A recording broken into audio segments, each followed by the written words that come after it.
Evening all, and welcome to episode 87 of Kerbalism. Now we're here on the launch pad with a big rocket, and it's not a big rocket, it's a rocket, and we've got Jeb and Bill. And I might be thinking, Jeb and Bill were up on Minmus, what are they doing here? Well, the reason they're here is because I brought them back, and the reason you haven't seen that is because I've had an issue. Let me launch this and I will explain. Basically, I recorded about 4 hours worth of gameplay, and I went to the Minmus base, I checked out all the systems, we put a new drill on the Minmus base, and drilled some more water, got things going, and I discovered the Minmus base isn't making any liquid fuel because it doesn't have any carbon dioxide. Left it for about,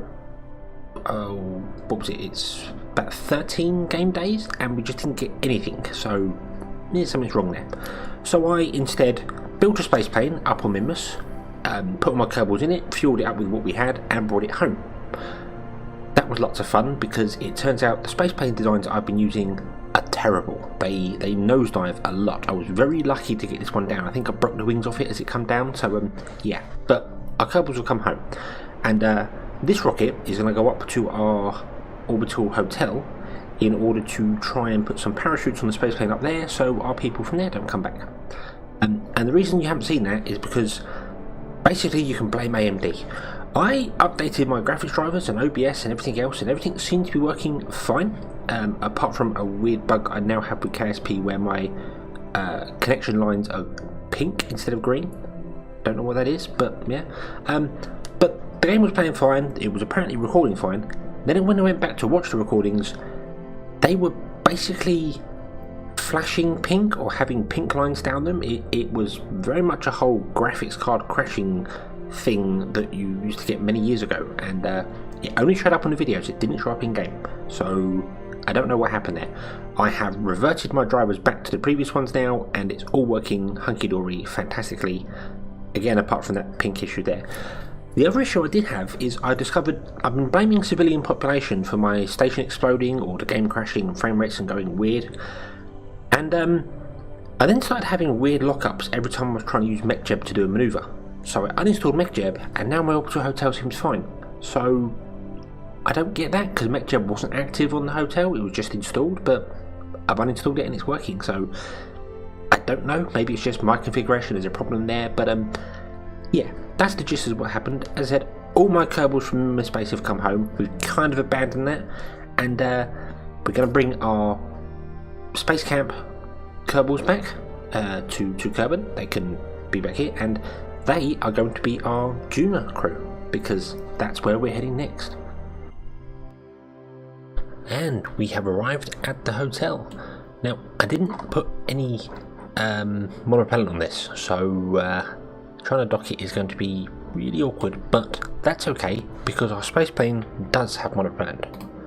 So I think I will detach this and dock the space plane to it. So, I want to control it from there, and I want to target that, and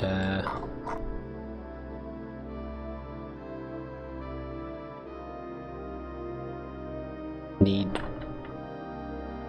trying to remember which way is which. There we go, right. So,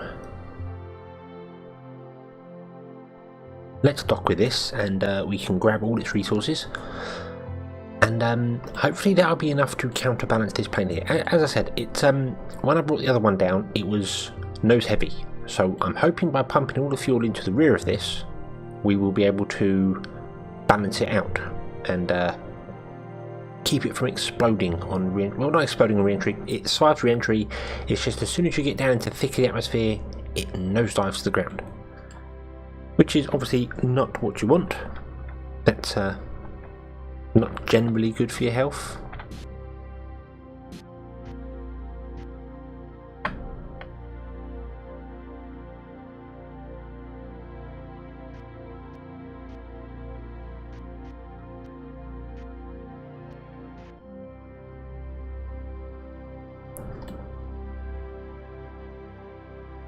slowly but surely.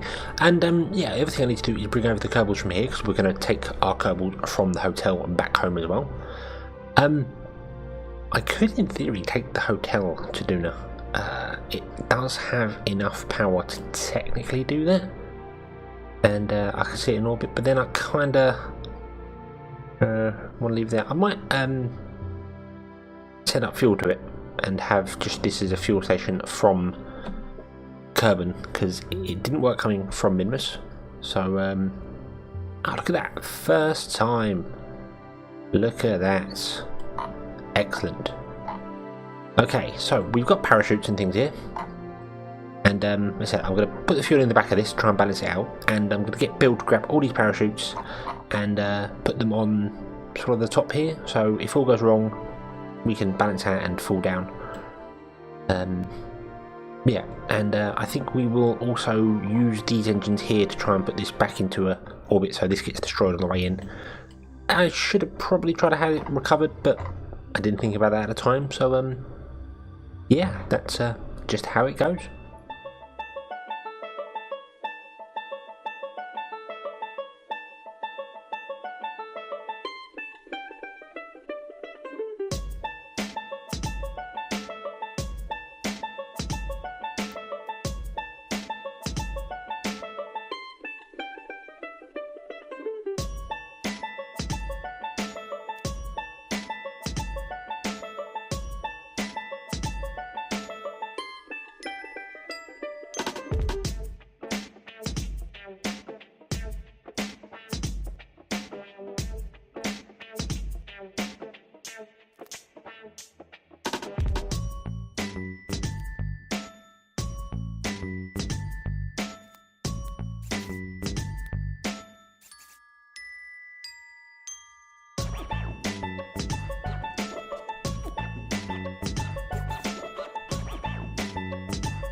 And modifications complete.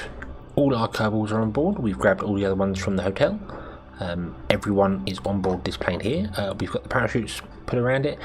I've probably took too many at the back and not enough at the front, so it's going to be front heavy. But then we have now got a lot of fuel in here. This entire rear end and the wings are very full of fuel, so I think we're going to be good for that. So I think the only thing really left to do is bring ourselves home. So let's drop our periapsis to something a bit more manageable.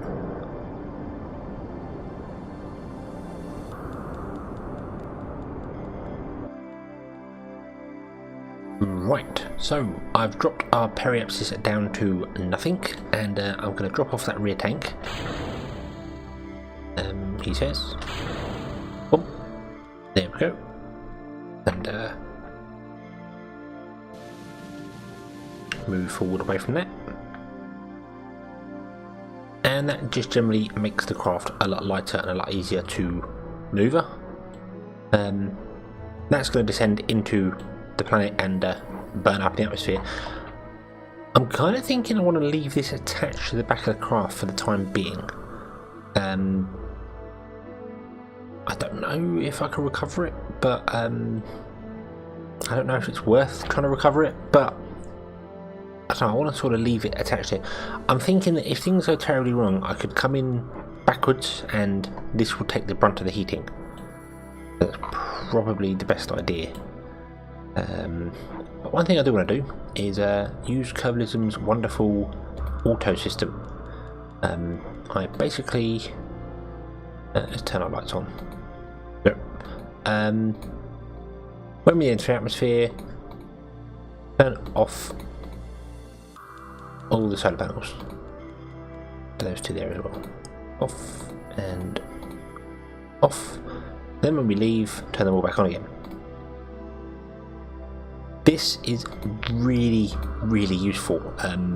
That little thing there basically just means that as soon as we get below 70, all our solar panels will go away. They'll be put away so they won't blow off.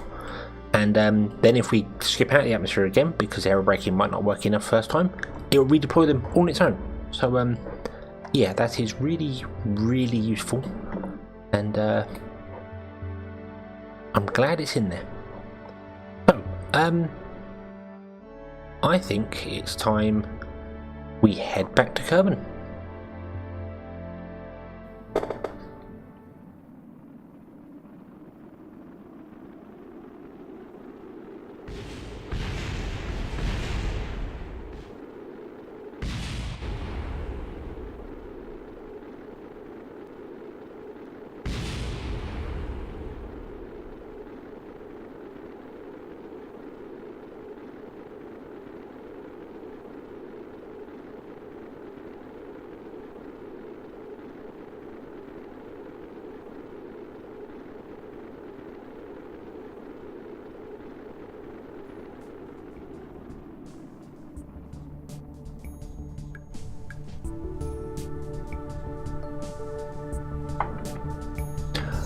Well, after completely messing up that re-entry, I forgot I dropped my periapsis down to nothing and was going to put it back up again before I re-entered. So it was kind of a good job I came in backwards like that, because yeah, that was a bit mad. But we are gliding a damn sight better with this fuel in here. So yeah, I think I need to double check all my space planes and things in the future, because we don't want our Kerbals to die. That is very, very, very bad.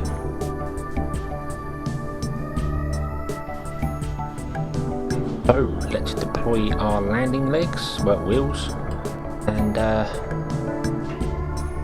see if we can glide in nice and gently.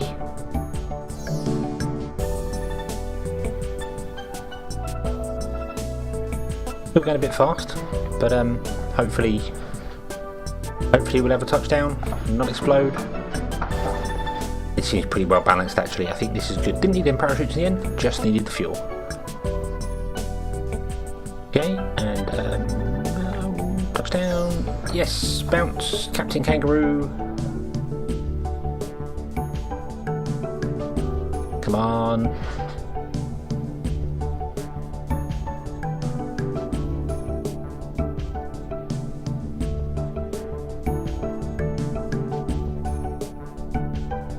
That front leg is very, very bouncy.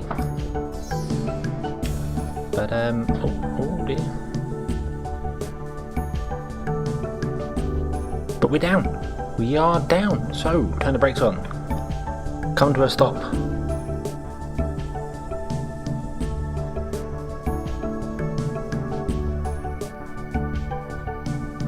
And come on, come on, come on. That's it. All our Kerbals are home. Excellent. And with that successful recovery of Mega Rocket Zero's ship. Okay, we get no science, that's fine. 19,000 back because we lost pretty much everything. Again, that's fine, but the important part is the crew. We've received some new people, I think. Well, let's see here. 1, 2, 3, 4, 5. From was fine.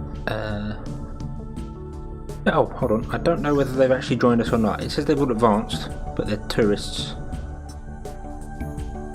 Ah, here we go. Actually, no, scientists. So we have 1 there. They're all tourists. 2, 3. Oh, that's a little disappointing. 3 out of 15 people. Well,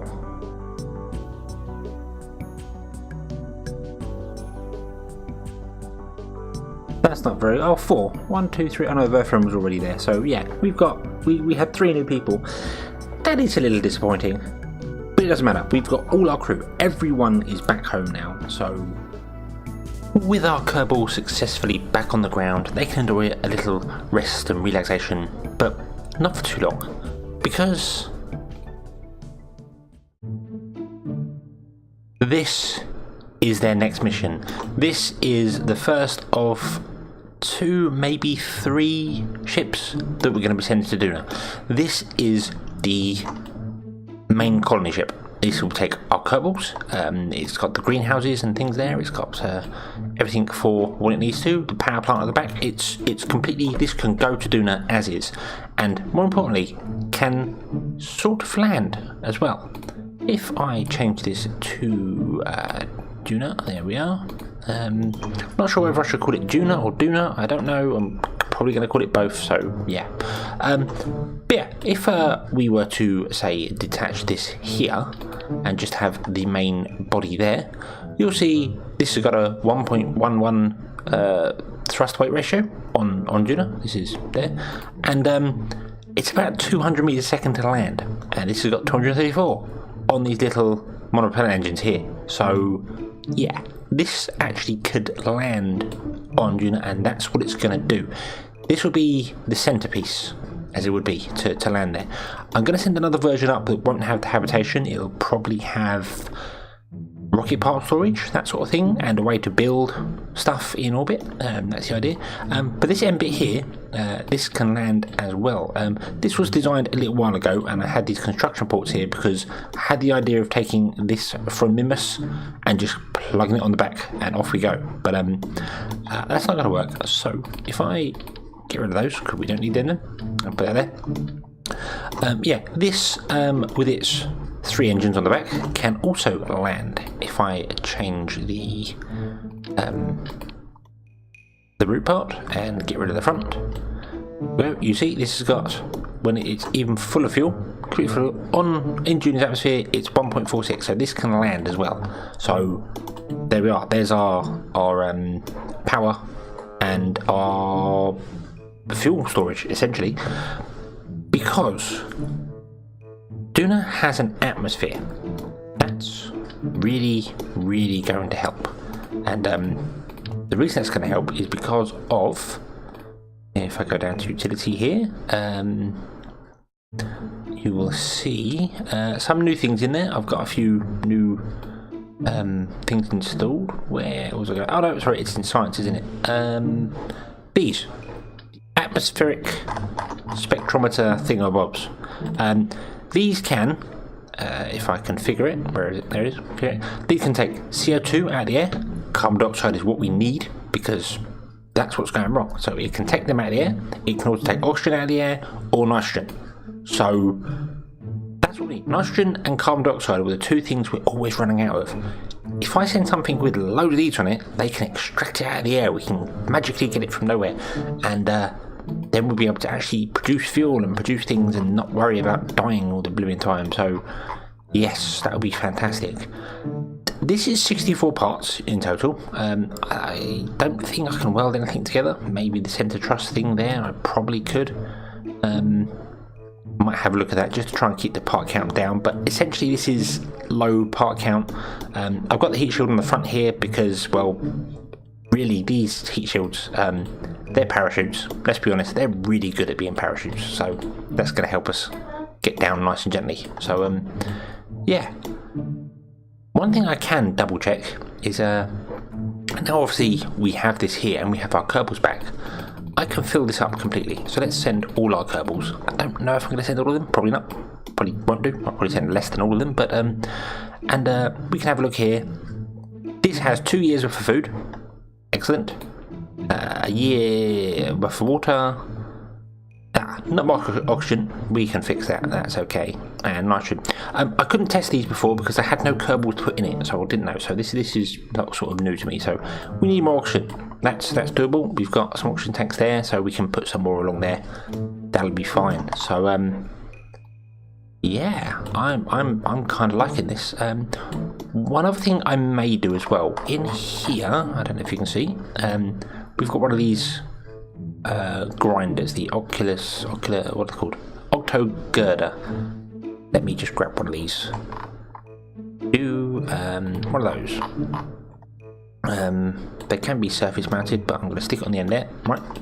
And these obviously have different things inside. You can set them to have liquid fuel and oxidizer, liquid fuel oxidizer support, which is what I've got there, battery and monopellet, xenon tanks, ore, liquid hydrogen and oxidizer, and liquid hydrogen. So what I'm thinking of doing is maybe putting that there, and then when I launch the ship, I'll edit it and change it to be like an oxygen tank or something, because I like the look of them. I think they're quite cool. I don't think it's cheating to change the content of it, because this isn't recognised as a fuel tank, I can't use the modular fuel tanks to edit it, unlike this one here. I can obviously show the UI and put on